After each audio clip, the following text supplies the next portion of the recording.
Depp song dam चौक से सेनाओं की वापसी के बाद भारतीय सेना ने मनाया जश्न। चीन सीमा पर स्थापित की हिंदवी स्वराज्य संस्थापक शिवाजी महाराज की प्रतिमा।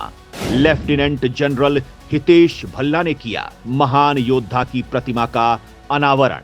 दोस्तों, भारतवर्ष की मूल हिंदू संस्कृति सदियों से अपने ही देश में तिरस्कार और अपमान झेल रही है। भारत में मुस्लिम आक्रांताओं के आगमन के समय से ही हिंदू संस्कृति पर भयंकर संकट के बादल छा गए थे। मुस्लिम सत्ता से भारत को स्वाधीन कराने में भारतवर्ष के अनेक राजाओं ने अपना योगदान दिया और अंततः निर्णायक और व्यवस्थित भूमिका निभाई मां जीजाबाई और शाहजी राजे भोसले के वीर पुत्र शिवाजी महाराज ने। उन्होंने हिंदवी स्वराज्य की स्थापना की। इस अभियान का लक्ष्य था पद दलित हो चुके हिंदुओं के गौरव को जागृत करके फिर से उन्हें सत्ता के सिंहासन पर बैठाना। आजादी के बाद इतिहास लिखने का काम ऐसे लोगों को दिया गया जिन्होंने अकबर, बाबर, तुगलक, गौरी, गजनवी और गाजी तैमूर का जबरन बखान करने वाले पुलिंदे रच डाले।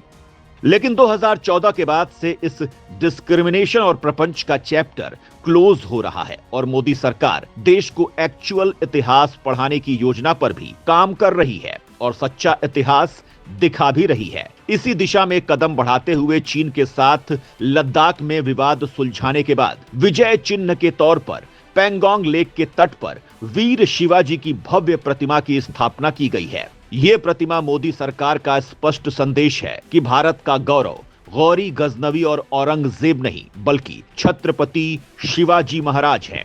लेफ्टिनेंट जनरल हितेश भल्ला ने इस प्रतिमा का अनावरण किया है।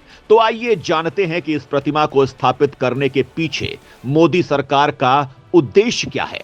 शिवाजी महाराज की प्रतिमा भारत की हिंदू विरासत का देगी संदेश। 14,300 फीट की ऊंचाई पर दुश्मन चीन को याद दिलाती रहेगी उसकी हद। इस वीडियो में सबसे पहले हम आपको ये बताएंगे कि चीन सीमा पर इस प्रतिमा की स्थापना के पीछे मोदी सरकार का उद्देश्य क्या है। इसके बाद हम आपको ये भी बताएंगे कि छत्रपति शिवाजी महाराज भारत के लिए कितने महत्वपूर्ण हैं। छत्रपति शिवाजी महाराज ने जब जन्म लिया था तब तक समूचा भारतवर्ष मुस्लिम लुटेरों के चंगुल में फंस चुका था। मुस्लिम शासक खुले तौर पर हिंदू मंदिरों को तोड़ देते थे और जबरन लोगों को इस्लाम कबूल करवाया जाता था। माता जीजाबाई की मां हिंदुओं पर हो रहे इस अत्याचार से अत्यंत दुखी थी। एक बार उनके घर के समक्ष ही एक हिंदू मंदिर पर मुस्लिम सैनिकों ने हमला कर दिया और मंदिर को तोड़ दिया। उस समय माता जीजाबाई छोटी बच्ची थी। वो अपनी मां के साथ दरवाजे के छेद से ये नजारा देख रही थी। उन्होंने अपनी मां से तब ये पूछा था कि मां, ये क्या हो रहा है? तो उनकी मां ने कहा था कि आज हिंदू इतना कायर हो चुका है कि वो अपने मंदिरों की भी रक्षा नहीं कर पा रहा है। मां जीजा ने तभी संकल्प ले लिया था कि वो एक दिन हिंदू साम्राज्य की स्थापना करके रहेंगी।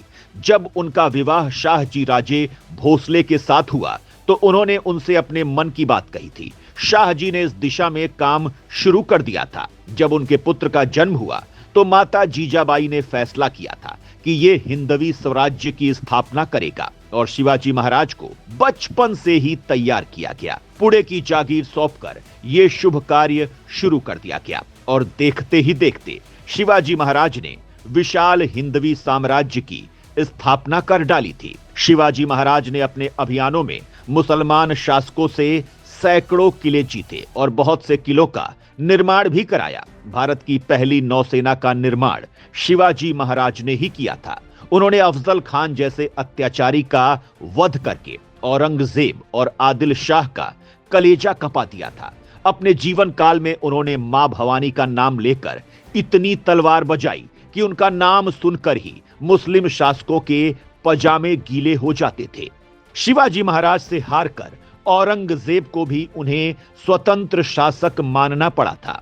छत्रपति शिवाजी महाराज का यह हिंदवी साम्राज्य इतना शक्तिशाली हो चुका था कि जब अंग्रेजों ने भारत पर कब्जे का अभियान चलाया तो उन्हें सबसे बड़ी चुनौती इसी साम्राज्य से मिली थी। किंतु भारत का यह दुर्भाग्य है कि आजादी के आंदोलन के समय से ही इस महानायक के इतिहास का तिरस्कार सेकुलरिज्म के नाम से शुरू कर दिया गया था।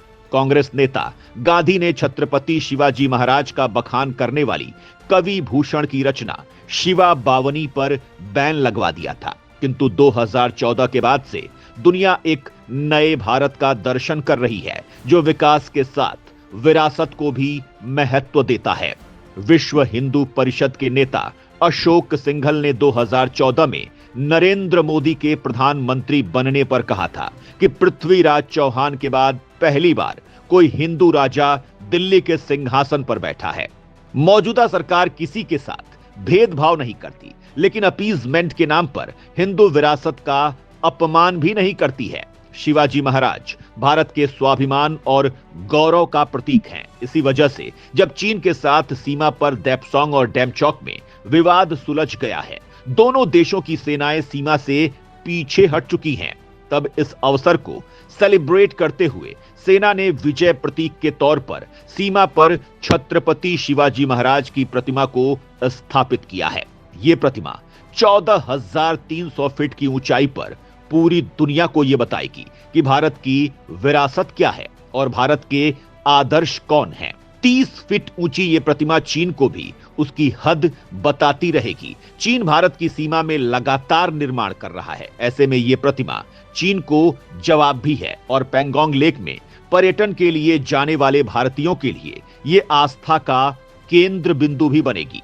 शिवाजी महाराज ने विशाल शक्तिशाली भारत को किया था स्थापित। इस विशाल साम्राज्य ने आगे चलकर अटक से कटक तक फहराया भगवा। शिवाजी महाराज ने केवल 16 वर्ष की आयु में पहला किला जीत लिया था। उन्होंने केवल 35 साल की आयु में 300 से ज्यादा किले जीत लिए थे। आदिल शाह और औरंगजेब दोनों के साम्राज्य से शिवाजी महाराज अकेले संघर्ष कर रहे थे। औरंगजेब ने शिवाजी महाराज को खत्म करने के लिए अपने सबसे शक्तिशाली सेनापतियों को भेजा, लेकिन हर बार शिवाजी महाराज ने उसके भेजे सेनापतियों को ही जहन्नुम भेज दिया।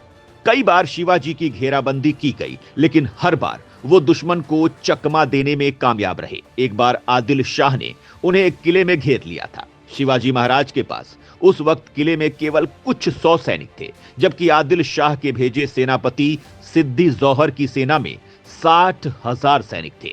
आदिल शाह को उम्मीद थी कि इस बार वो शिवाजी को शिकस्त देने और खत्म करने में कामयाब हो जाएगा, लेकिन इस बार शिवाजी के सेनापति बाजी प्रभु देशपांडे ने ऐसा भयंकर युद्ध किया कि सिद्दी जौहर की सेना के पसीने छूट गए थे। शिवाजी ने ऐसी तरकीब निकाली थी कि इतने कम सैनिक के बाद भी दुश्मन उन्हें शिकस्त नहीं दे पाया और वो कुशलता से दूसरे किले तक पहुंच गए। लेकिन इस युद्ध में बाजी प्रभु ने अपना बलिदान दे दिया था। शिवाजी के जीवन में हर दिन एक जंग थी और हर जंग में शिवबा की विजय होती थी। उनके बारे में यह मान्यता है कि मां भवानी ने उन्हें एक तलवार भेंट की थी और जब वो इस तलवार के साथ जंग में उतरते थे तो शत्रु को भागते जमीन नहीं मिलती थी और विजय सुनिश्चित हो जाती थी। माता जीजाबाई उनका मार्गदर्शन करती थी। शिवाजी महाराज ने भारत के हिंदू राजाओं को अभय प्रदान किया था। छतरपुर के महाराज छत्रसाल को वो मदद करते रहते थे। शिवाजी ने भारत की मूल हिंदू विरासत को स्थापित करने के लिए हिंदवी स्वराज्य को स्थापित किया था, लेकिन आजादी के बाद कांग्रेस ने तुष्टीकरण करते हुए ऐसे लोगों को इतिहास लिखने का काम दिया जिन्होंने शिवाजी महाराज को इतिहास में जगह ही नहीं दी, और उन्हें जो थोड़ा सा स्थान दिया गया उसने उन्हें हिंदवी स्वराज्य संस्थापक नहीं बल्कि मराठा और सेकुलर बताने की साजिश की गई। लेकिन अब मौजूदा सरकार ये झूठ खत्म कर रही है और शिवाजी महाराज को उचित स्थान दिया जा रहा है। तो दोस्तों, भारत सरकार के इस फैसले पर आपका क्या कहना है? कमेंट में जरूर बताएं।